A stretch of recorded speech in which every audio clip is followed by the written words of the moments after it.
Hello বন্ধুরা, আজকে চলে এসেছি আমি শেফালিদির রান্নাঘরে। আজকে তো রথযাত্রা, সবাইকে রথযাত্রার শুভেচ্ছা জানাই। সবাই ভালো থাকবেন, ভালোভাবে রথ দেখবেন। আজকে শুরু করছি বন্ধুরা। দেখুন, আজকে আমি রথযাত্রার জন্য জিলিপি তৈরি করছি, আর সেই রেসিপিটা আজকে তোমাদের সঙ্গে শেয়ার করছি। তো এখানে নিয়ে নিয়েছি যে একটা ময়দার প্যাকেট, এখানে একটা বাটি নিয়ে নিয়েছি। বাটি মেপে আমি ময়দা নিয়ে নেব।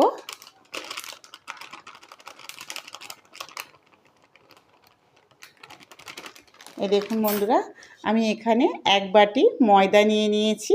এই যে ময়দাটা নিয়ে নিলাম, ময়দাটা বাটিতে ঢেলে নিলাম।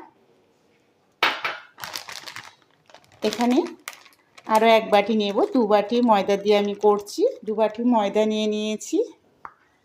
আর এই বাটি মেপে এক বাটি বেসন নিয়ে নেব। যেহেতু এখানে আমি দু বাটি ময়দা নিয়েছি, চালের গুঁড়ো থাকলে চালের গুঁড়োও দিতে পারেন।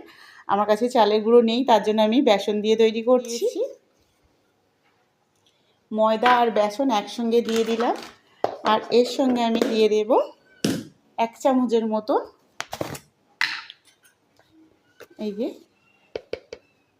4 চামচ মেপে এখানে যেহেতু দু বাটি দিয়েছি আমি ময়দাটা, 2 চামচ কর্নফ্লাওয়ার দিয়ে দিচ্ছি। অল্প করে একটু ফুড কালার, একটু কালার দিলে জিলিপিটা খেতে কিন্তু দেখতেও সুন্দর লাগে আর খেতেও কিন্তু ভালো লাগে। তার জন্য আমি অল্প করে একটু ফুড কালার দিয়ে দিলাম। সেটাকে একসঙ্গে সবগুলোকে আমি মিশিয়ে নিলাম। আর এখানে আমি নিয়ে নিয়েছি ছোট এক বাটির দই নিয়ে নিয়েছি। এই দইটা ডবল কিন্তু আমি জল দেব। জল দিয়ে কিন্তু দইটাকে পাতলা করে নেব। এই বেটারটার ভেতরে দিয়ে দেব।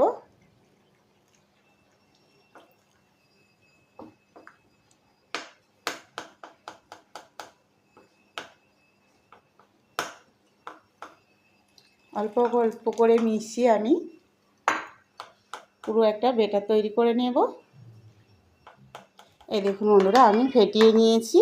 আর এর ঘনত্বটা দেখতেই পাচ্ছ বন্ধুরা, এই যে এরকমই মোটা করতে হবে, খুব পাতলা না। এই যে আমি চামচ দিয়ে দেখাচ্ছি, এই যে এর ঘনত্বটা এরকমই থাকবে। আর আমি 10 মিনিট ভালো করে ফাটিয়ে নিয়েছি। এই যে 10 মিনিট ভালো করে ফেটিয়ে নিয়েছি। নিয়ে এবার এর ঘনত্বটা তোমাদেরকে দেখিয়ে দিলাম। দেখুন বন্ধুরা, এরকমই ঘনত্বটা থাকলে জিলিপিটা কিন্তু সুন্দর হবে। তো আমি এবার 10 মিনিটের জন্য এখানে ঢাকা দিয়ে রেখে দেব। ভালো করে আমি ফেটিয়ে নিয়েছিলাম, নিয়ে 10 মিনিটের জন্য ঢাকা দিয়ে রেখেছিলাম। আর একদম সফট হয়ে গেছে। এই দেখুন, এর ঘনত্বটা দেখুন, দেখেছেন বন্ধুরা এর ঘনত্বটা। এবার আমি একটা বোতল নিয়ে নিয়েছি, আর বোতলটা কিন্তু এখানে ফুটো করে নিয়েছি, কি মুখটাকে একটা ফুটো করে নিয়েছি। এবার এই বোতলের ভেতরে আমি বেটারটাকে ঢেলে নেব। একটা বাটি নিয়ে নিয়েছি, বাটিতে নিয়ে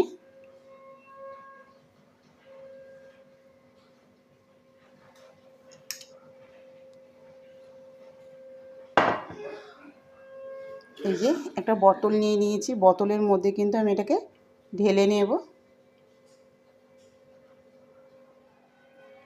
এবার রান্নাঘরে চলে যাব। এই দেখুন বন্ধুরা, আমি একটা সসপ্যান বসিয়ে দিয়েছি, আর সসপ্যানটা গরম হয়ে গেছে। এখানে আমি তেল দিয়ে দেব। তেলটাকে আমি গরম করে নেব।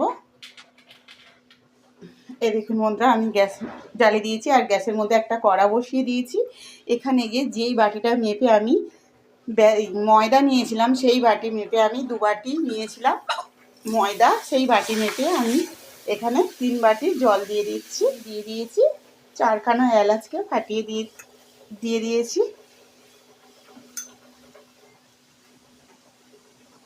এই দেখুন বন্ধুরা,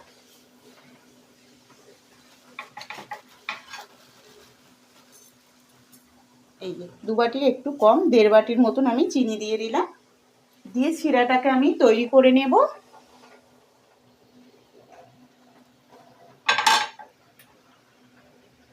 দেখুন বন্ধুরা, কত সুন্দরভাবে, কত সহজ পদ্ধতিতে বাড়িতেই কিন্তু জিলিপিটা বানানো যায়।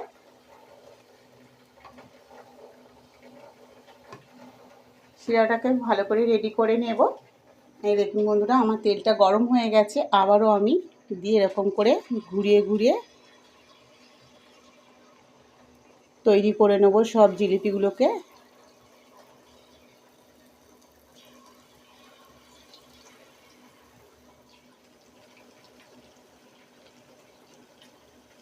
জিলিপিগুলো কতটা সুন্দর হচ্ছে বন্ধুরা।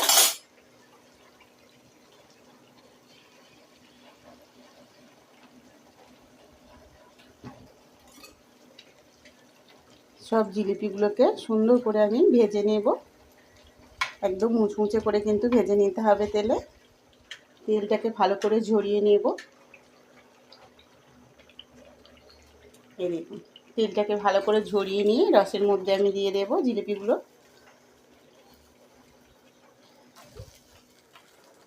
দিয়ে জিলিপিগুলোকে একটু ডুবিয়ে নেব।